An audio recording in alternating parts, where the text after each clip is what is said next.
suis Rémi. Et oui, c'est pas tout. Ce matin, Zarno est également avec nous dans les studios de Radio Marseillette. Bonjour Zarno. Bonjour. Alors, tu es un artiste spécialisé en pâte Fimo. Est-ce qu'on peut dire que tu es un pâte à modeleur? Tout à fait, oui, je suis pâte à modeleur. En plus en pâte polymère, on va dire. Un pâte polymère? Eh oui, puisque Fimo est une marque, Ah d'accord. pas de publicité. Comment es-tu venu à cette passion? Ça fait longtemps? Depuis 2002, donc 14 ans, oui. 14 ans. 14 ans. Et ça t'est venu comment?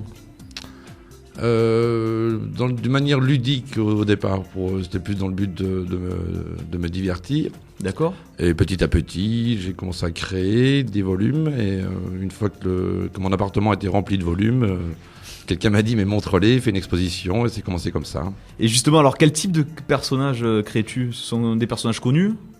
Alors, ça m'arrive de caricaturer des personnages connus, effectivement. Sinon, après, c'est des personnages du quotidien qui sortent de mon imaginaire, mais qui sont forcément... qui viennent de quelque part, oui, qui sont donc aussi bien... Ça peut être aussi bien un boulanger qu'un musicien. D'accord. Et c'est plus facile qu'un de faire animateur radio aussi. Qu'un animateur radio, d'accord. Et c'est plus facile justement de faire des personnages connus ou des personnages qui sortent de votre imaginaire? Ah, alors là, c'est toujours dur de répondre. Après, c'est selon l'inspiration.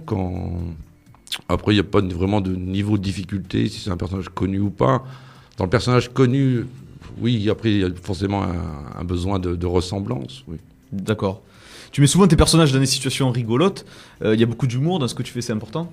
Ben oui, parce qu'en fait, la vie est une farce, non? Donc, autant le traiter avec humour, tout à fait. Ouais. Et je trouve qu'on arrive à amener des choses importantes avec humour. C'est toujours plus sympa que de l'amener sans humour. Tu as réalisé le clip Fever du groupe des Tambours du Bronx. Oui. C'est quelque chose d'énorme à faire. Tu aimes relever certains défis pour sortir justement de la monotonie? Ah ben c'est sûr que là après quand c'est un clip ou un film d'animation, c'est un gros challenge parce que c'est un gros travail. Ça demandait beaucoup de temps de travail aussi. Oui, pour le clip des tambours, ça demandait 6 mois de travail environ. Ah oui. Ouais. D'accord. 6 mois de plaisir, on va dire, parce que le travail c'est... Oui, bien sûr. Et tu aimerais refaire des clips? Si Ah on- oui, si on te oui, le après propose. c'est toujours une volonté. Je me mets pas de ligne en disant il faut que je fasse un clip par an ou choses comme ça. Après c'est selon les demandes ou D'accord. les rencontres avec les groupes ou d'autres personnes. Ouais. Alors tu exposes au Chez de Capendu, mardi Eh oui. 10 janvier.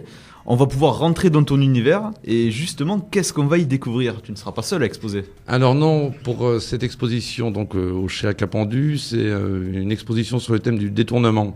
D'accord. Et donc Alors, ça consiste en quoi le détournement? le détournement, ça peut être c'est une sorte d'interprétation aussi. On peut tout détourner. D'ailleurs, le travail que je fais au niveau de la pâte à modeler, quelque part, c'est un détournement de la vie quotidienne. Et pour cette exposition, donc le détournement se fait avec 2 autres artistes, notamment Pierre Jam qui est photographe, avec lequel je travaille depuis quelques temps maintenant sur le détournement à partir de photos, et aussi une autre artiste qui est Cystite qui fait de la peinture. C'est pour montrer une autre vision de ce que l'on peut voir au premier coup d'œil, par exemple? Voilà, tout à fait. C'est un peu le principe que l'on peut remarquer dans les médias, c'est-à-dire on prend une info et après tout n'est qu'interprétation. Ça veut dire que d'une info, on peut lui faire dire tout et son contraire, quoi. Et alors, tu exposes dans des petites télés qui sont mises en scène, où il y a une mise en scène des personnages dans des petites télés, c'est bien ça? Voilà. À la base, c'était donc de faire des mises en scène dans les télévisions ou autres contenants. J'aimais bien le côté télévision pour justement détourner, on en revient toujours là, dès le départ, le côté PAF, D'accord. paysage audiovisuel français, et en faire ma propre chaîne de télévision presque. Ouais. Combien de temps va durer cette exposition? Alors cette exposition dure 6 semaines, je crois à peu 6 près. semaines, jusqu'à d'accord. mi-février, oui. Oui, c'est du mardi 10 janvier au samedi 18 février. Voilà. On peut te suivre quelque part, Zarno? Eh ben, où vous voulez, oui. Sur Ça dépend qui vous peut-être êtes. Bien sûr. Sur Facebook, les Sur réseaux Facebook, sociaux, oui, sur les réseaux sociaux. Et également, il y a un site, zarno-patamodeleur.fr, où vous pouvez retrouver tous les courts-métrages, les clips et aussi des photos de mes réalisations. D'autres expos de prévus prochainement ou peut-être d'autres surprises, des projets 2017? Il y a d'autres projets qui sont en cours, donc pour l'instant, Suspense. c'est suspense. Ouais, puis je préfère me consacrer vraiment à cette exposition du Chez Bien sûr. avant d'annoncer les prochaines expositions, mais il y en aura forcément, oui. Que peut-on te souhaiter de meilleur en ce début d'année 2017? Que ça continue comme ça, c'est pas mal. Que ça continue Ouais. comme ça? Ouais. La santé? Ça tout me va bien, oui. Pour Ouais. l'instant, tout va bien. Ça va.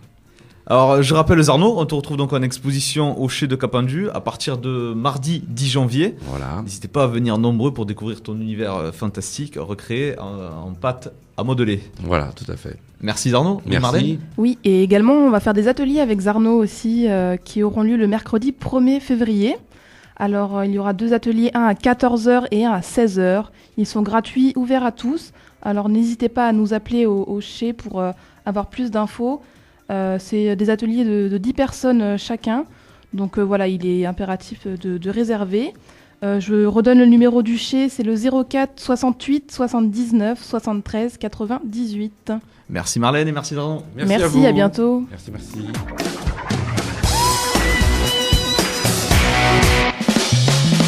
Vous êtes bien sur Radio Marseillais, votre radio audoise.